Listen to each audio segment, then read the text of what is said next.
खुलुमबाय बेयो बड'लेण्ड इंखं टेलिभिजन दिनै 24 फेब्रुवारि 2023 शुक्रबार खालि सानसेनि बरादखौ नोंथांमोननि खाथियाव लाबोदों आं सदानन्द दैमारिया।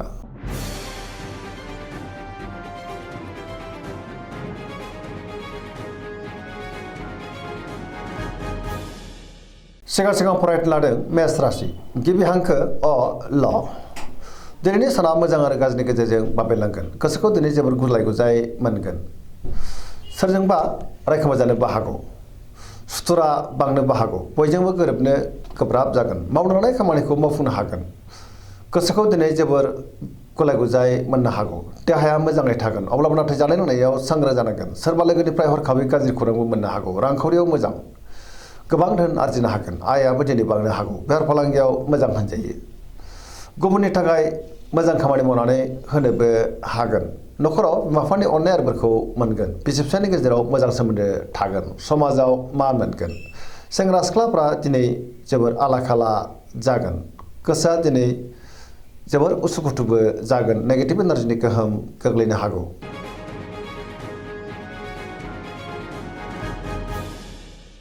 वृष राशि गिबि हांखो इ उ ब। दिनैनि साना मोजां आरो गाज्रिनि गेजेरजों बाबेनलांनो हागौ। गोबां रोखोमनि जेंनाजों मोगा मोगि जानांगोन। सोरजोंबा रायखोमा जानोबो हागौ। मावनो लानाय खामानिखौ मावफुंनो गोब्राब जागोन। गोसोआ दिनै जोबोर गुलाय गुजाय जानो हागौ। गोसोनि साननायफ्रा देबार नांगोन। मावनो लानाय खामानिखौ मावफुंनायाव सोरबा लोगोनिफ्राय हेंथाबो फैनो हागौ। रांखावरियाव बारा मोजां नङा। नाङा फाङा खरसाया बांगोन। बेफार फालांगियावबो बारा मोजां नङा होनजायो।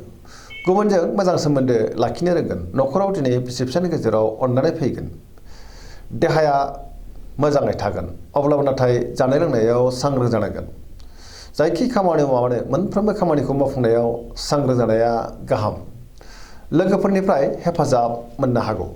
गोसोनि साननायफ्रा नाथाय अब्लाबो देबार नांगोन आरो नेगेटिभ एनार्जिनि गोहोम गोग्लैनोबो हागौ।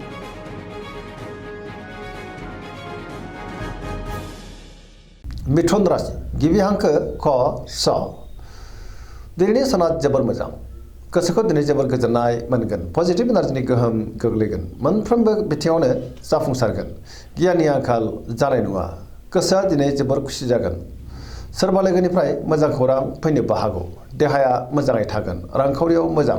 आयआबो बांनो हागौ। बेफार फालांगियाव मोजां होनजायो। न'खराव दिनै अनलायनाय फैगोन। समाजाव बयजोंबो मान होजागोन। गोसोनि बोलोआबो बांगोन। मावनो लानाय खामानिखौ थि समावनो आरो गोरलैयैनो मावफुंनो हागोन। गियाननि आंखाल जानाय नङा। सोरबा लोगोनिफ्राय थोजासे हेफाजाब मोनगोन। गुबुनजों दिनै मोजां सोमोन्दो लाखिनोबो रोंगोन। बहाबा थाङोब्ला दिनै जोबोर मोजां आरो मोजाङैनो हान्थिनोबो हागोन। लाइमोनफोरनि गोसोआ दिनै जोबोर रमान्टिक जागोन आरो गोसोनि साननायखौ फोरमायलायनोबो हागोन।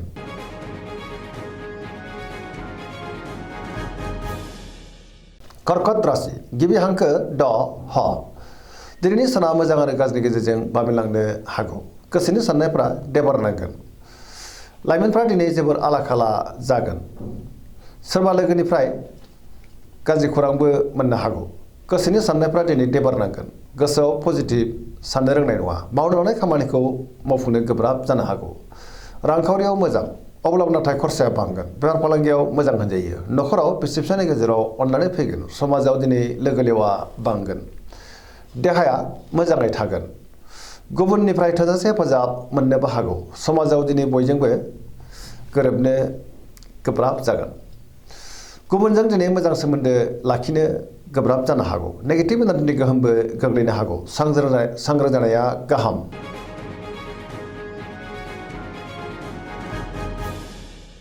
सिंह राशि गिबि हांखो म ट। दिनैनि साना जोबोर मोजां। गोसोखौ दिनै जोबोर गोजोननाय मोनगोन। गोसोआव पजिटिभ साननाय फैगोन। गोथों आरो गोग्गो साननो रोंगोन। गियाननि आंखाल जानाय नङा। मावनो लानाय खामानिखौ थि समावनो आरो गोरलैयैनो मावफुंनोबो हागोन। सोरजोंबा बाख्नाय जानो हागौ। सोरबा लोगोनिफ्राय मोजां खौरांबो फैनो हागौ। गोबां मोजां खाबुबो दिनै फैनो हागौ। रांखावरियाव मोजां। बेफार फालांगियावबो मोजां होनजायो। गोसोनि साननायखौ दिनै गुबुननो फोरमायनोबो हागोन। न'खराव अननानै फैगोन। बिदा फंबायजों दिनै मोजां सोमोन्दो थागोन आरो समाजाव बयजोंबो मान होजागोन। देहाया मोजाङै थागोन।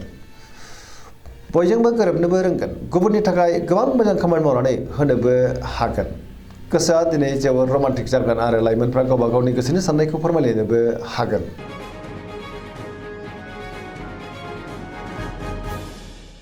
कन्या राशि गिबि हांखो प ट दिनैनि साना जोबोर मोजां गुबुननि थाखाय गोबां मोजां खामानि मावनानै होनोबो हागोन गोसोआव पजिटिभ साननाय फैगोन गोख्रों आरो गोग्गो साननो रोंगोन गियाननि आंखाल जानाय नङा रांखावरियाव मोजां अब्लाबो नाथाय खरसायाबो बांनो हागौ बेफार फालांगियाव जोबोर मोजां मुलाम्फा मोनगोन देहाया दिनै मोजाङैनो थागोन गोबां मुंदांखा सुबुंजों दिनै लोगो मोनज्लायनोबो हागौ गोबां खामानियाव दिनै मुखुबबो थागोन सोरजोंबा बाख्नाय जानानै गोसोआ दिनै जोबोर गोजोनगोन पजिटिभ एनार्जिनि गोहोम गोग्लैगोन सेंग्रा सिख्लाफ्रा गावबा गावनि गोसोनि साननायखौ फोरमायलायनो हागोन आरो गोसोआ दिनै जोबोर रमान्टिकबो जागोन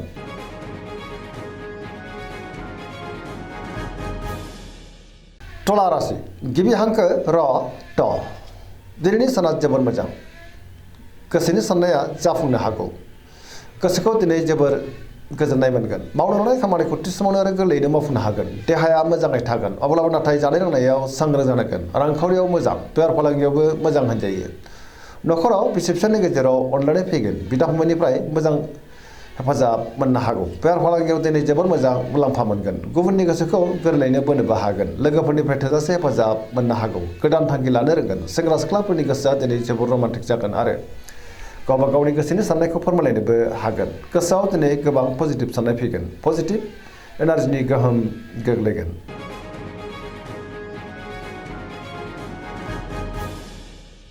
वृश्चिक राशि गिबि हांखो न स दिनैनि साना जोबोर मोजां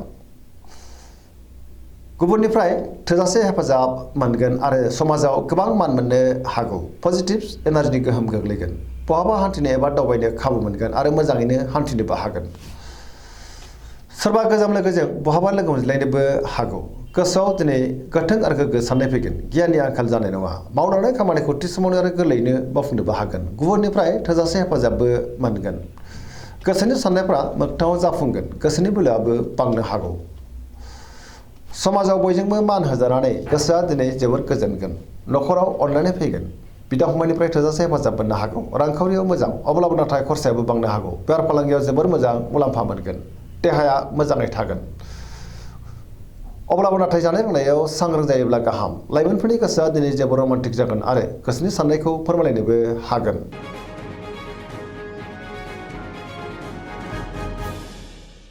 धनु राशि गिबि हांखो ढ फ भ दिनैनि साना मोजां आरो गाज्रिनि गेजेरजों बाबेनलांनो हागौ गुबुननि थाखाय नाङा फाङा जेंनायाव गोग्लैनांनोबो हागौ मावनो हानाय खामानिखौ मावफुंनायाव गोब्राब जागोन गोसोनि साननायफ्रा दिनै देबारनांगोन रांखावरियाव बारा मोजां नङा नाङा फाङा खरसायाबो बांनो हागौ बेफार फालांगियावबो बारा मोजां नङा होनजायो गोबां खहा जालांनोबो हागौ सांग्रां जानाया गाहाम समाजाव मानहानि जानांनोबो हागौ सोरजोंबा रायखोमा जानो हागौ गोसोनि साननायफ्रा दिनै देबारनांगोन देहाया मोजाङै थागोन अब्लाबो नाथाय जानाय लोंनायाव सांग्रां जानांगोन नखराव अनलायनाय फैगोन बिसि फिसायनि गेजेराव मोजां सोमोन्दो थागोन बहानिफ्रायबा गाज्रि खौरां फैनोबो हागौ लाइमोनफोरनि गोसोआ दिनै जोबोर आला खाला जागोन अब्लाबो नाथाय गोसोनि साननायखौ फोरमायलायनो हागोन नेगेटिभ एनार्जिनि गोहोमबो गोग्लैनो हागौ सांग्रां जानाया गाहाम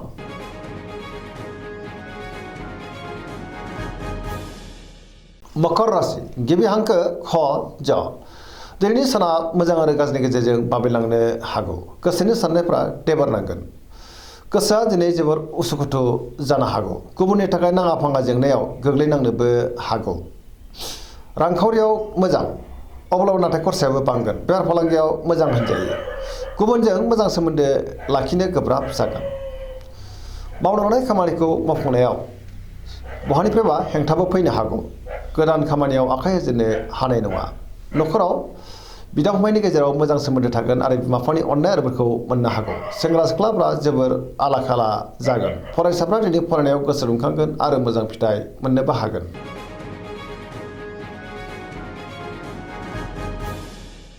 कुम्भ राशि गिबि हांखो ग स दिनैनि साना जोबोर मोजां गोसोखौ दिनै जोबोर गोजोननाय मोनगोन गुबुननि थाखाय गोबां मोजां खामानि मावनानै होनोबो हागोन मावनो लानाय खामानिखौ थि समावनो आरो गोरलैयैनो मावफुंनो हागोन गोसोआ दिनै जोबोर खुसि जागोन समाजाव मान मोनगोन गोबां मुंदांखा सुबुंजों दिनै लोगो मोनज्लायनो हागौ रांखावरियाव मोजां अब्लाबो नाथाय खरसायाबो बांनो हागौ बेफार फालांगियाव दिनै जोबोर मोजां मुलाम्फा मोनगोन नखराव अनलायनाय फैगोन गुबुननिफ्राय थोजासे हेफाजाब मोनगोन। बिमा-बिफानि अननाय बोरखौ मोननानै गोसोआ दिनै जोबोद खुसि जागोन। बहाबा थाङोब्ला दिनै जोबोद मोजां आरो मोजाङैनो हान्थिनोबो हागोन।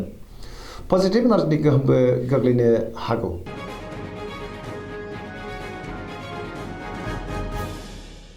मीन राशि गिबि हांखो ड स। दिनैनि सानाव मोजां आरो गाज्रिनि गेजेरजों बाबेनलांनो हागौ। गुबुननि थाखाय नाङा फाङा जेंनायाव गोग्लैनांनोबो हागौ। गोबां खामानियाव मुखुब थानांगोन। सोरजोंबा रायखोमा जानोबो हागौ। नेगेटिभ एनार्जिनि गोहोम गोग्लैगोन। गोसोनि साननाया देबोरनांगोन। देहाया मोजाङै थागोन। अब्लाबो नाथाय जानाय लोंनायाव सांग्रां जानांगोन। रांखावरियाव मोजां, बेफार फालांगियावबो मोजां होनजायो। न'खराव एना एनि फैनोबो हागौ। गोसोनि साननायफ्रा गोरोबलायाबो जानो हागौ। लाइमोनफोरनि गोसोआ दिनै जोबोर आला-खाला जागोन। अब्लाबो नाथाय गोसोनि साननायखौ फोरमायलायनो हागोन। फरायसाफ्रा दिनै फरायनायाव गोसो दुंखांगोन आरो मोजां फिथाइ मोननोबो हागोन। दिनैनि राशि फरायनाया एसेनोसै। जोबनायाव बेखौनो खावलायो जाहाथे नोंथांमोना सानफ्रामबो जोंनि बे बड'लेण्ड इंखं टेलिभिजनखौ नायबाय थायो आरो साबस्क्राइब खालामो, लोगोसे लाइक खालामो आरो शेयार खालामो। एसेनोसै, गोजोन्थों।